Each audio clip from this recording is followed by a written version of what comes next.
안녕하세요. 들으시면 아마 어이가 없을 시댁을 고발하려 합니다. 시댁살이라고 칭하기에는 너무 가벼울 정도로 황당한 시댁 얘기죠. 전 40대의 평범한 결혼 생활을 꿈꾸던 사람이었습니다. 저보다 한 살 위였던 남편은 듬직하지만 귀여운 구석도 있던 딱 제가 선호하던 이상형에 가까운 사람이었습니다. 때로는 아빠처럼, 때로는 가장 친한 친구처럼 제 곁을 지켜주며 함께 했었죠. 안 그래도 좋은 마음이 있는데 주변 지인들이 너무 잘 어울린다며 잘 만난 것 같다는 주변 지인들의 말을 들을 때마다 사랑하는 마음이 더욱 깊어진 것 같습니다. 남편은 은근히 자상한 구석이 있던 사람이었어요. 뭔가 로맨틱한 구석이 있다고나 할까요? 어느 날은 일에 치여서 지친 저에게 갑자기 꽃다발을 선물해 주기도 했고, 또 어느 날은 좋은 일이 생겨서 기분 좋은 저에게 당사자인 저보다 더 축하를 해주며 가끔은 행복함에 눈물까지 보이곤 했죠. 오히려 제가 더 무뚝뚝한 편이었고 남편이 더 감성적인 느낌이 많았습니다. 제게 늘 주기적으로 꽃다발을 선물했었는데 그런 그 사람의 노력에 고마운 마음에 보답하고자 제가 반대로 꽃다발을 선물한 적이 있어요. 남자에게 꽃 선물을 해본 게 처음이라 이게 괜히 엄청 떨리더라고요. 그렇게 꽃다발을 줬는데 그걸 봤더니 한방 웃음을 짓다 이어 눈물을 흘리는 사람입니다. 꽃말 하나하나가 적힌 작은 편지를 보며 이걸 사면서 꽃말까지 고민을 했을 제 모습이 떠올라서 너무 감동이었다고 하더군요. 이렇게 감성이 풍부했던 사람이었죠. 제가 나름 애교를 부려보려고 노력을 해보긴 했는데 남편의 과한 애교와 사랑스러운 모습들을 이길 수는 없었습니다. 지인들에게 이런 귀여운 면과 감성적인 면이 있다고 말하면 다들 믿어주질 않았죠. 왜냐면 외적인 모습은 정말 듬직한 남성 그 자체이니 말입니다. 생긴 것과 다른 행동들은 여기서 멈추지 않았어요. 직장 때문에 회사 근처에서 자취를 하던 저희 집에 자주 와서 이것저것 맛있는 음식도 해주곤 했습니다. 저는 요리에 영 소질이 없었는데 남편은 밑반찬부터 시작해서 어려운 요리들을 금세 뚝딱뚝딱 해내곤 했어요. 무엇보다 그 음식들이 제 입에 딱 맞아서 저희는 집밥 데이트도 즐겨 했답니다. 제가 한식이 먹고 싶으면 한식을 뚝딱 해줬고 양식이 땡긴다고 하면 양식을 뚝딱 해줬죠. 거짓말 하나 보태지 않고 남편이 만들어준 음식들이 너무 맛있어서 솔직히 배달을 시켜 먹기가 싫었어요. 남편은 힘들었겠지만 전 그게 훨씬 맛있더라고요. 그렇게 남편과는 평범한 그런 연애를 한 지 2년 차가 되었을 때 결혼을 결심했습니다. 나이도 딱 적당한 나이였지만 저희 두 사람 모두 아이를 원했기에 조금은 서둘러서 결혼하고 싶은 마음도 있었어요. 이런 저희의 뜻을 양가 부모님께서도 흔쾌히 받아주셨고 순조롭게 결혼까지 이어졌어요. 저도 그렇고 남편도 열심히 일하고 돈을 모은 덕분에 저희 수준으로 집도 구하고 살림살이들도 다 채울 수 있었습니다. 물론 집은 대출을 끼지 않고는 도저히 해결할 수는 없었지만요. 결혼을 한 후에도 맞벌이를 하면서 각자의 일에 충실하면서 그렇게 살았습니다. 한 달 정도는 시댁의 간섭도 일체 없었기 때문에 정말 행복했어요. 그런데 그 한 달의 행복은 정말 한 달에서 딱 멈췄고 지옥의 문이 활짝 열렸죠. 하루는 저보다 2살 아래인 신우가 뜬금없이 전화가 왔어요. 새언니, 저예요. 잘 지내죠? 아, 네, 아가씨. 저는 잘 지내고 있어요. 아가씨도 잘 지내시죠? 네, 언니한테 부탁할 게 있어서 연락했거든요. 제가 이번 주말에 시댁 그 형님이 보자고 하셔서 형님네 들렸다가 시댁도 가야 하거든요. 아무래도 애들을 데리고 가기가 조금 그래서 언니한테 좀 부탁을 하려는데 괜찮죠? 우리 애들은 지들끼리 알아서 노니까 새언니가 밥 챙겨주고 뭐 잠자리만 봐주면 되거든요.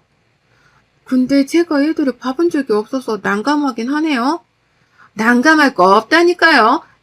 애들이 알아서 다 해서 새언니가 할 것도 없어요. 그리고 제가 애들 뭐 챙겨야 할지 대충 적어서 줄 테니까 걱정 마요. 갑작스러운 신우의 요청에 당황스럽긴 했지만 형님을 보고 시댁까지 들려야 한다고 하는 거 보니 뭔 일이 있구나 싶어서 들어줬습니다. 그렇게 약속했던 주말이 왔고 신우의 애들이 6살, 4살 남자애들이라 조금 긴장이 되긴 했죠. 제 친구들 애들만 봐도 이 나이 때 남자애들의 파워가 장난 아닌 걸 대충은 알고 있었거든요. 그런데 하나도 아닌 둘이 오니까 긴장이 되더라고요. 아니나 다를까 시조카들은 아무리 말을 해도 듣지를 않았고 난리를 치며 온 집안을 누비고 다녔습니다. 제 아이들도 아니니 막 혼낼 수도 없고 그렇다고 마냥 오냐오냐 할 수도 없어서 미치겠더라고요. 그런데 더 열받은 건 본인 시조카들이 와서 제가 난감한 상태인 거 뻔히 알면서도 나물러라 하면서 누워서 뒹굴고 있는 남편의 태도였죠. 지켜보다 화가 나서 남편을 방으로 데리고 들어가서 한마디 했습니다. 당신 TV만 보고 있으면 어떡해? 나 혼자 혁준이랑 혁수 보기가 너무 힘들잖아. 당신 조카들인데 나물러라 하고 그러고 있어 지금? 내가 이렇게 애쓰고 있으면 어련히 나와서 도와줄 거라 생각했는데 이게 뭐야 쉬는 날. 정작 나는 쉬지도 못하고 있는데. 그냥 냅둬 알아서도 놀으라고. 지들끼리 애들끼리 노는 거지. 내가 뭐하고 놀겠어? 애들이 계속 놀아달라고 부추잖아. 귀찮으면 앞에 놀이터라도 가서 애들이랑 놀아주고 오던가. 아 귀찮아. 나도 주말에만 쉬는데 왜 그래 정말? 당신 조카들이 왔는데 왜 내가 모시고 당신이 쉬냐고. 정말 이럴 거야? 이렇게 나몰라라 하면서 무슨 애를 낳자는 거야? 얘 나오면 나만 독박 육아할 게 훤히 보이네? 남편이 그렇게 죽고 못 사는 시조카들인데 막상 반나절을 함께 있다 보니까 지친 건지 나몰라라 하는 태도를 보였죠. 마치 다른 사람을 보는 듯 했고 미래의 모습을 미리 보는 듯 했습니다. 과연 저렇게 이쁘다던 조카들이랑 노는 것도 귀찮은데 본인 자식이라고 다를까 싶은 생각이 들었어요.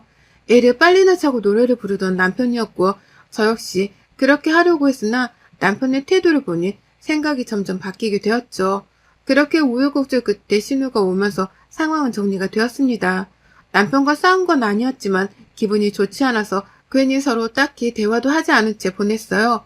평범하게 또 하루하루를 보내던 중 제가 좋은 스카우트 제의를 받아서 회사를 이직하게 되었습니다. 그런데 한 달 정도 쉴 수 있는 텀이 생겨서 강제 백수가 되어 한 달의 시간을 보내게 되었죠. 그래서 그동안 못했던 것들을 하면서 휴식을 취할 수 있었습니다. 그 휴식조차 허락되지 않은 건지 이 사실을 입사한 남편 때문에 알게 된 신우의 반응은 이제 시작이었습니다. 제가 집에 있으니 평일에도 아이들을 봐달라고 했고 제가 거부를 하자 시무를 앞세워 저를 욕먹이게 했어요. 그 덕분에 저는 시무의 잔소리 폭탄을 들어야 했고 미칠 것 같았습니다. 연수야, 육아는 같이 하는 거야. 같이. 가족들끼리 서로 돕고 그래야지. 너 나중에 애 낳고 어디 가게 되면 누구한테 맡기려고 그러냐? 어? 민정이가 오죽하면 애들 좀 봐달라고 하겠니? 너 일도 안 하고 쉬고 있는데 다 큰 애들 봐주는 게 뭐 어렵다고 그거 싫다고 해.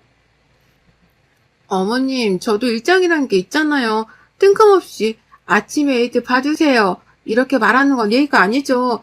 적어도 미리 말이라도 했어야죠. 그것도 그렇고 저는 제 애들 낳고 아가씨한테 애 맡길 일 없어서 괜찮을 것 같아요. 정 마음이 불편하시면 어머님이 봐주세요. 저는 혁준이랑 혁수 너무 힘들어요. 야야 연수야, 너 그렇게 싹퉁머리 없는 애였니? 조금 당황스럽네. 민정이가 지금 뱃속에 셋째가 있어. 아직 뭐 말 안 해서 네가 몰랐나 본데 지 몸도 몸이 아닌데 자꾸 시댁에서 부르니까 힘들겠지. 그러니까 애들 좀 봐줘라. 시모는 제게 매정하고 싹퉁머리 없다고 말을 하며 본인 딸만 감싸도는 얘기를 이어갔어요. 왜 제가 이런 소리를 들어야 하는지 모르겠었죠. 정말 싫었지만 셋째까지 가졌고 몸 상태가 좋지도 않다고 하더라고요. 거기다 시댁에 뭔 일이 있는지 신혼의 시댁에서 자꾸 호출이 와서 가야 하는 상황이라는 말을 들으니 괜히 또 마음이 약해져서 봐주겠다 했습니다. 매일은 아니더라도 한 번씩은 봐주곤 했죠. 하루나 아이들이 저희 집에 와서 된장찌개가 먹고 싶다고 하는 겁니다. 딱히 요리에 소질도 없는데 당황했죠. 그러나 애들이 먹고 싶다는데 배달로 시킬 수도 없잖아요. 배달 음식은 자극적이라 먹이기도 조금 그랬죠. 결국 급히 마트에 가서 신선한 재료들을 사와서 아주 정성껏 애기 된장찌개 레시피를 검색해가면서 만들어서 먹였습니다. 다행인 건 애들이 너무 맛있게 먹어주는 거예요. 그 산만하고 시끄럽던 시조카들이 앉아서 찌개에 밥을 말아먹는 걸 보니 또 괜히 뿌듯한 마음이 들었습니다. 그렇게 찾아온 평화는 잠시뿐이었고 밥을 먹자마자 거의 집안을 날아다니더라고요. 제가 이렇게 아둥바둥할 때 남편은 애들이 와 있으니 빨리 오라고 하면 오히려 더 늦게 들어와서 저를 더 열받게 했습니다. 아이들을 신우에게 보내고 완전 뻗어서 잤고 그 다음날 아침에 눈을 떠서 핸드폰을 봤는데 깜짝 놀랐습니다. 신우와 시모에게 부재 중 톡 문자가 미친 듯이 와 있었어요. 어리둥절한 마음에 신우에게 전화를 걸었습니다. 그러자 미친 듯이 소리를 치며 말하더군요. 새언니 미쳤어요? 대체 애들한테 뭘 먹인 거요? 혁수 밤새 토하고 설사하고 난리도 아니었다고요. 네? 애들한테 준 게 된장찌개랑 요구르트 말고는 없는데 무슨 소리예요? 애들 찌개도 자극적일까봐 레시피 다 보고 만든 거고 재료도 마트 바로 가서 사온 건데 그럼 제가 지금 생사람 잡는다는 거예요? 대체 우리 혁수는 왜 아픈 건데요? 새언니 말고는 없잖아요. 순간 진짜 화가 머리 끝까지 차오르더라고요. 물론 애가 아프니 흥분한 건 알겠는데 앞뒤 상황 파악도 안 하고 막무가내로 애봐준 제게 소리치며 말하니 열받더라고요. 저기요 아가씨, 지금 너무한 거 아니에요? 제가 뭘 먹인 게 없다고 똑똑히 말했죠. 애가 아파서 예민한 건 알겠는데 이게 지금 뭐 하는 거예요? 그럴 거면 엄마인 본인이 애를 직접 봐야지 어디 무서워서 애 봐주겠어요? 기껏 고생해서 애 봐주니까 돌아오는 말이 겨우 이런 거라면 누가 봐주고 싶겠어요? 저는 신우에게 확 지르고 전화를 끊었습니다. 이어 시모에게도 한 소리 들었어요. 억울했지만 그냥 상종을 말자는 생각으로 아예 생각조차 안 하기로 했죠. 그런데 웃긴 건 그 이후에도 또 본인이 아쉬우니 살살거리면서 저한테 애들 좀 봐달라고 연락을 했습니다. 매번 시댁 때문이라고 말했는데 대체 어떤 시댁이 셋째까지 임신한 며느리를 매일같이 호출할까 싶었어요. 시댁이 아니면 형님이 부른다고 하는데 그걸 부른다고 곱게 갈 성격도 아닌데 왜 저렇게 끌려다닐까 싶었습니다. 새언니 미안한데 내일 모레 애들 좀 봐줘야 할 것 같아요. 형님이 갑자기 또 보자고 하셔서 가봐야 하거든요. 제가 저번에 말했죠. 절대 안 봐준다고. 알아서 하세요. 애초에 아가씨 애들이고 시댁 형님 만나는데 왜 애들을 두고 가려고 해요? 제가 없었으면 어떻게 하려고 했는데요? 자꾸 저한테 의지하지 말라니까요.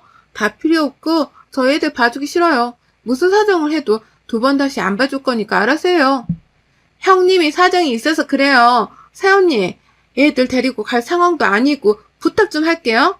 저번 일은 혁수가 너무 아프니까 제가 눈이 뒤집어서 그랬어요. 미안해요. 아가씨, 불편하니까 이런 전화도 그만하세요. 더 할 말 없으니 끊을게요. 저는 완강하게 거절했습니다. 그런데 전날 본인 애들을 데리고 왔고 전 황당해서 이게 뭐냐고 물었지만 신우이는 정신없이 애들에게 들어가라고 했죠. 또 신난 시조카들은 소리를 지르며 막 뛰어들어왔고 순식간에 아수라장이 되었습니다. 새언니 어쩔 수 없어서 데리고 왔어요. 잘 부탁해요. 그리고 애들 조심해야 할 거 제가 카톡으로 보낼 테니까 보고 참고해요. 한 10가지가 넘는 주의사항들이 있었습니다. 챙겨줘야 할 것들과 피할 것, 뭐 그런 것들이 적혀 있었는데 다 떠나서 미친 거 아닌가 싶었어요. 아무리 생각해도 열받아서 미치겠었죠. 당신 동생한테 전화해서 당장 애들 데리고 가라고 해. 안 그럼 집으로 내가 데려다 놓을 거라고. 이게 대체 뭐하는 똥매너야? 어? 날 얼마나 무시하면 이딴 짓을 하냐고. 나 이번에 가만 못 넘어가니까 당장 전화해서 말해. 둘 사이에 나 좀 냅둬. 왜 나한테 그래? 아, 나도 몰라. 딱 저 말을 듣는데 그냥 주둥이를 딱 한 대만 치고 싶다는 생각이 들었네요. 그렇게 저를 행복하게 해주기 위해서 애를 쓰던 남편의 모습은 대체 어디 간 건지 겨우 결혼 1년 차도 안 된 상황인데 이런다는 게 놀라웠습니다. 잡은 물고기에는 먹이를 주지 않는다더니 벌써 잡은 물고기가 된 건가 싶었죠. 어쩌면 아직 아이가 없는 게 정말 다행이구나 싶었던 게 진지하게 이혼 생각까지 했어요. 저렇게 가진 고생은 제가 다 했는데 신우는 본인 엄마인 제 시모에게 뭐라고 말을 전달했는지 시모는 제게 전화로 난리를 쳤습니다. 너는 애가 왜 그러냐 대체? 어? 시조카들 좀 파주는 걸로 온 집안에 들쑤시고 난리를 치고 차 빠져 있네. 저는 더 이상 못 참고 터뜨렸습니다. 제가 뭘 그렇게 잘못했는데요? 말씀 좀 해보세요. 제 애들도 아니고 신우애를 일주일에 셀 수도 없이 봐주는 사람이 어딨어요. 봐주는 것도 열받아 죽겠는데 고맙다는 말은 들어본 적도 없고 매번 어머님도 난리, 아가씨도 난리인데 제가 좋겠어요 그럼? 제가 신우 똥이나 치우려고 결혼한 줄 아세요? 야, 너 지금 뭐라고 했어? 미쳤냐? 제가 미쳤어요? 그쪽들이 미쳤지? 남편이란 놈은 나몰라라고 제가 무슨 지 엄마나 되는 줄 알고 밥 줘라, 빨래 줘라, 간식 줘라 이러고 있고 시모라는 사람은 지 아들, 딸만 챙길 줄 알고 신우라는 건 개념이란 게 있는 건지 그냥 솔직히 그쪽 식구들 상종하기도 싫어요. 그래서 당신 귀한 아들 반납할 테니까 평생 옆에 끼고 어화둥둥 하면서 사세요. 저렇게 확 지르고 그냥 전화를 끊어버렸고 이후 오는 전화를 받지도 않았죠. 어차피 이혼도 하겠다 맘먹었고 시모한테도 지르고 나니까 용기가 더 생겼습니다. 그래서 전 스피드하게 해결하기로 했죠. 아무리 생각해도 신우가 본인 시댁과 형님이 자꾸 보자고 한다는 게 거짓말 같았어요. 촉이란 게 있잖아요. 이혼까지 결심한 마당에 너도 죽었다는 마음으로 신우 남편에게 전화를 해서 대화를 해보니 전혀 그런 일이 없다고 했습니다. 오히려 제가 애들을 너무 좋아해서 봐준다고 알고 있더군요. 그래서 전 신우 남편에게 대화 끝에 신우네 시댁과 형님네 주소까지 알아냈습니다. 그 곧장 신우에게 전화를 했어요.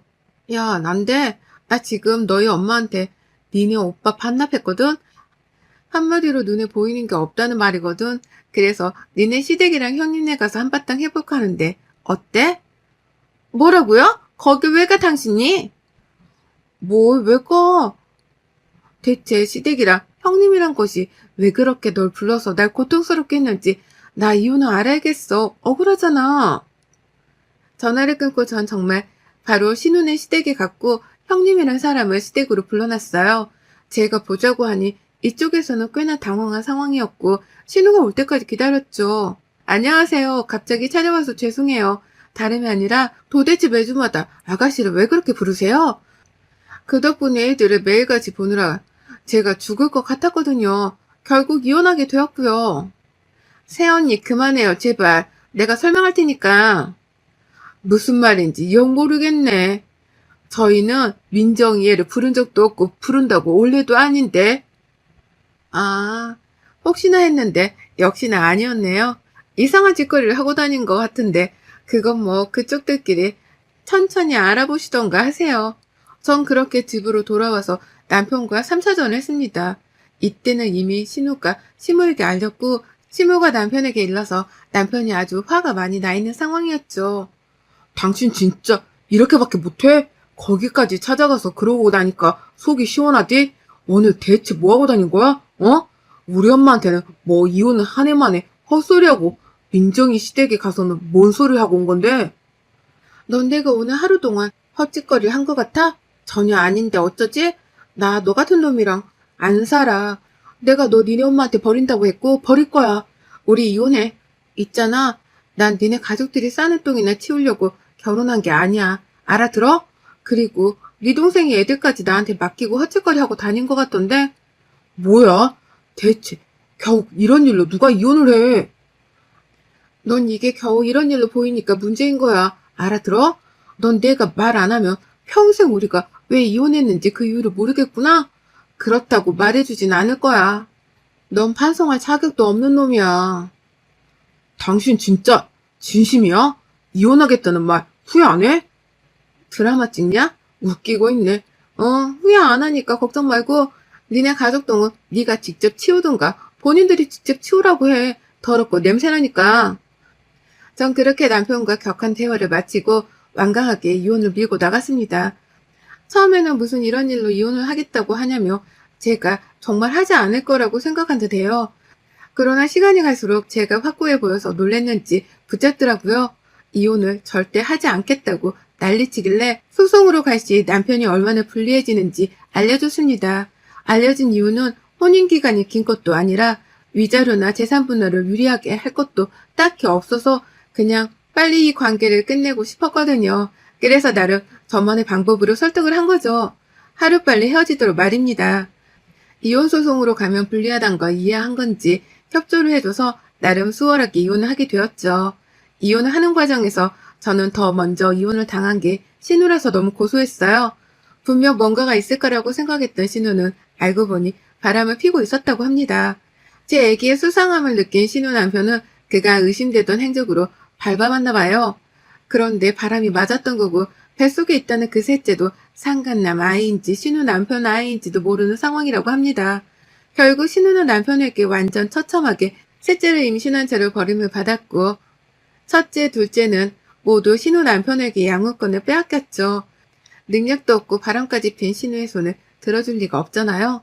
저는 이혼을 하고 오히려 좋은 상황으로 지냈습니다. 마가 낀 듯 하루하루 고통스러웠던 결혼 1년 정도의 시간과는 완전히 달랐어요. 요즘은 하는 일마다 술술 풀리는 것 같고 드디어 사람답게 사는 기분이 들고 있습니다. 스카웃된 회사에서 제 역량을 발휘하며 살고 있는데 제법 커리어우먼 느낌이 나서 만족스러워요. 나름 돌싱녀라 커리어에 더 신경을 쓰게 되더라고요. 저랑 전 남편은 결혼과 동시에 2세 계획을 세울 정도로 아이에 대한 생각이 컸었어요. 그래서 만약 혹시라도 아이가 있었다면 이혼을 쉽게 못했을 것 같습니다. 그렇기 때문에 여러분, 아무리 사랑하는 사람이고 없으면 죽을 것 같아도 결국 다 사라지니까 결혼을 신중하게 생각해야 하는 거 맞아요. 그리고 결혼보다 더 신중한 건 임신이라고 생각합니다. 한 생명을 낳는다는 것은 어마무시한 책임감이 뒤따르니 신중해야 해요. 돌싱녀로 돌아온 앞으로의 제 삶에 많은 응원을 부탁드리겠습니다. 여러분의 생각은 댓글로 남겨주세요. 오늘도 시청해 주셔서 정말 감사합니다.